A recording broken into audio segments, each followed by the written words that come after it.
What's going on, everyone? Today we're going to be going over the Klarus GL2 weapon light. Let's get right into it. Again, this is just a disclaimer. Klarus did send this out for free. However, that is not going to persuade us into saying one thing or another. If it's crap, we'll let you know. If it's great, we'll also let you know. So getting that out of the way, now we can begin. There's a whole bunch of features on this guy that are very interesting. So it's got the rail detached quick release, it's 1,000 lumens, and also it has a laser alongside a strobe feature. So there's a lot packed into this guy for just $100. Is it a gimmick or is it really worth it? We're gonna be comparing it up against the Streamlight TLR1HL at 1,000 lumens as well. So later on tonight, we're going to wait to when it's not daytime because, you know, lights don't really work that great in the daytime. I'm very curious to see how it compares. All right, so we're just gonna break down what's inside the box, and I will just go ahead and tell you right off the bat, it is very small.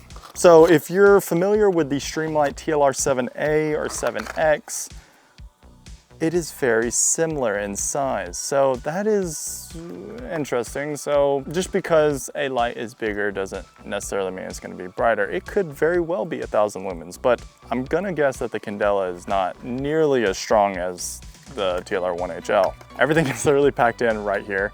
So it's the light was on the front, and then all the manuals and everything was on the back, along with the charging cord, which is very, very nice. So instead of batteries, I think you just charge this guy, which is already something I like better than the TLR1HL, because good Lord, everyone knows those stupid batteries kind of suck. As you can see on the bottom, you just kind of move this little rubberized piece and you can charge it using USB Type-C, which is, I mean, hell, even Apple's doing it, so that's kudos to them. So like I said in the beginning, it has a laser feature. So it's built into the actual lens area itself, which is, honestly, I don't think I've seen that before, where the laser is inside the lens. That's a feature. That is a feature. Your adjustment for the lasers are going to be right on the side, which is very nice, very out of the way, but also available to adjust without taking it on and off the gun or anything crazy like that. So one of the weirdest things I've seen about this, and we'll have to, again, we're going to test this on probably the Rival or the M&P. You have these little buttons on the side and you press it and it will shine the light or the laser or whatever. And you can actually, might be able to see, hold on, let me switch it to the other one. With the laser, very, very nice.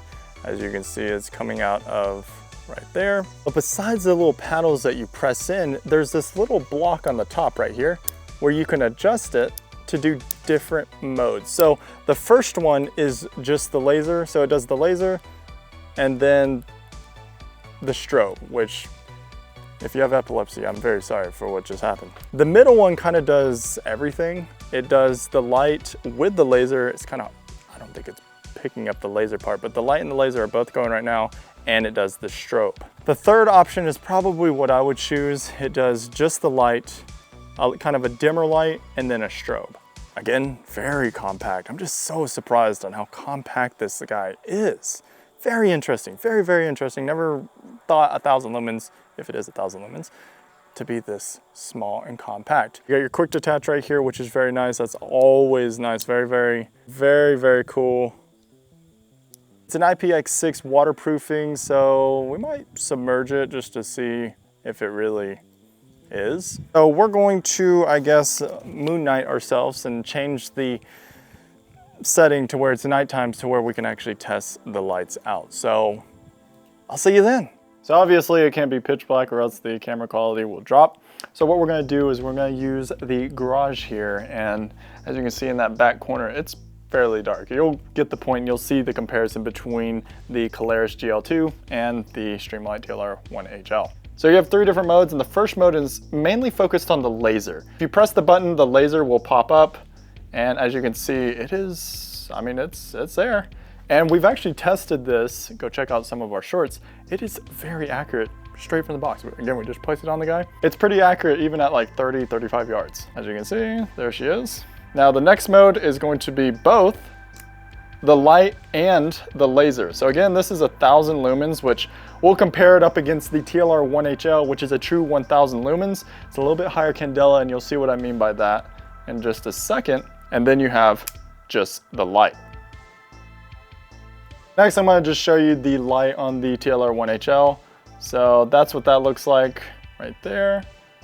A little bit brighter, but I would say that the Klarus here is actually better as far as more of a flood. So it's able to spread out a little bit better over the 1HL. So this is the Klarus right here with the strobe, and then this is the Streamline. See how it's more of a focus beam, while the Klarus is more of a flood. Honestly, kind of shocked with that. That's pretty interesting. Again, more of a flood style light, which can be more beneficial in certain situations. As we just showed, I'm able to see literally this side of the room without even having to move that far. So if I moved over here, then I can still see the staircase just fine. Now, if this was pitch black, the results would be even better. Also, we got the strobe light feature and a low light feature, which I wouldn't necessarily use that, but the strobe is, well, that's, if you have epilepsy, I am very sorry. Just one more test, TLR 1HL.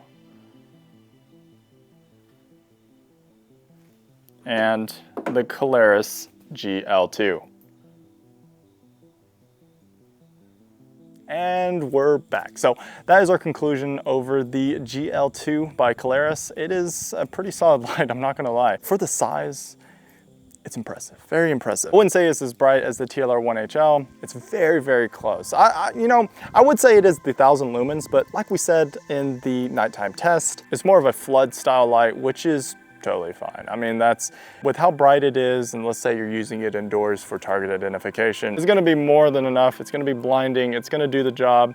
And with the strobe feature and the laser added in for right at $100, that's kind of hard to beat. So is it worth it? As of right now, yes. We're gonna be giving updates, and we're going to do an update video, maybe even torture testing it and comparing against some other lights like the TLR 7 that came out, that's 1000 lumens. And also, we're just gonna see how long it lasts. How long it's gonna hold its quality, and the quick release, how long that's actually gonna stay tight. Whether it's shorts or another main video, we will keep you guys updated on how it performs after a while. But as of this day, right now, it's doing pretty damn good, not gonna lie. We hope you enjoyed the video. If you learned anything new, maybe consider subscribing. And like always, we'll see you in the next one.